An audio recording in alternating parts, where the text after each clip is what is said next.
Mutual fund સહી હે, પણ આ ક્યારે કહી શકાય?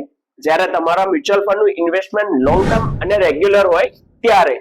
મિત્રો, મ્યુચ્યુઅલ ફંડમાં બે રીતે ઇન્વેસ્ટમેન્ટ કરી શકો છો.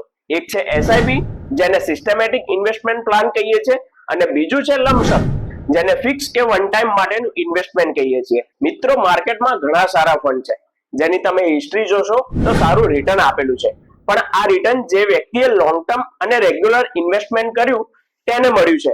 એક રિસર્ચ પ્રમાણે જો 21 વર્ષ સુધી એસઆઈપી કરવામાં આવે તો 1 થી 7 વર્ષમાં તમારું ફંડ 9% ગ્રોથ કરે છે, 7 થી 14 વર્ષમાં 20% ગ્રોથ કરે છે, અને 14 થી 21 વર્ષમાં 78% ગ્રોથ કરે છે. એટલે તમારું સૌથી વધુ રિટર્ન 14 થી 21 વર્ષમાં જોવા મળે છે. પણ એક રિપોર્ટ અનુસાર 100 લોકોએ એસઆઈપી ચાલુ કરી હોય તો 11% લોકો જ એસઆઈપી કન્ટિન્યુ કરે છે. બીજા 89% લોકો 5 જ વર્ષમાં એસઆઈપી વિથડ્રો કરે છે. મને કોમેન્ટ કરો, તમારામાંથી કોને લોંગ ટર્મ એસઆઈપી લઈ જવી છે?